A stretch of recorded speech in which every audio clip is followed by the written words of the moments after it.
travel. Here we are today down the beach, and thought we'd give you a few pointers on how to actually drive on the beach and what you'll need to do. So I guess the essential things you need is some form of tyre deflator to let some air out of your tyres, whether it be a stick or an easy deflator like this, and of course some form of recovery gear. So we always carry a set of treads with us. So let's get stuck into it. So the style of tyre deflator that we use is a quick deflator. So and essentially all it does is it screws onto the valve of your tyre. Then this pin removes the valve core. So once the valve core's out, you drop the air out like so. The reason you deflate your tyres is so that they bag out and get wider, which actually gives you a bigger footprint. So you've got more tyre touching the road surface, touching the sand, and that's what makes it easier for you to actually drive along the beach.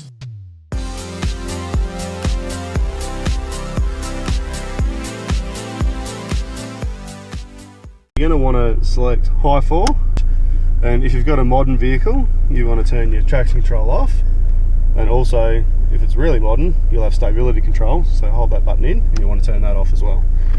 So whilst they're great aids on the road, they're not your friend in soft sand. They'll stop your progress and you'll actually get stuck. Coming onto the beach, I like to start in second gear, around 2000 RPM. So just to make sure that the torque's there if the sand's soft, if you need it. So you can get through the soft stuff. Don't be scared to let some more air out of your tyres. 15 PSI is just generally a good guide, just a good starting point. If the beach is soft, don't be scared to get down to 12. If you get stuck, I'd even consider going down to as low as 8. There's some of the harder beaches you can definitely run higher pressures, but don't ever go too much air. Don't ever go full pressure, because as you can see now as we're bouncing over the ruts, it's because someone's coming along the beach with full pressure in their tyres or too much air and they've dug the beach up and wrecked it for everyone.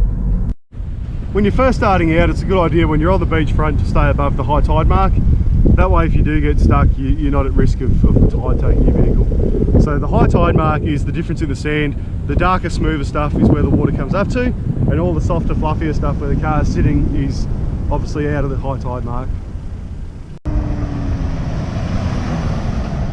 Alright, so stopping like this, he's braked with excessive braking. Try to avoid doing this because the sand moves underneath the tyres and your car sinks down. This makes it harder to get going again.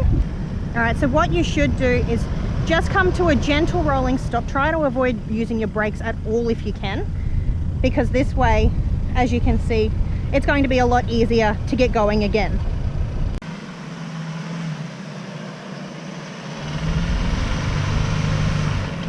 Try and get up a sand dune like this and you become stuck, never try and turn around. Just reverse straight down off it, nice and slowly on the way down. Once you get to the base of the sand dune, you can pick up speed again to get up the other side.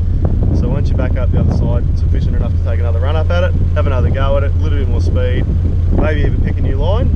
But yeah, never try and turn around, that's where you lock it out.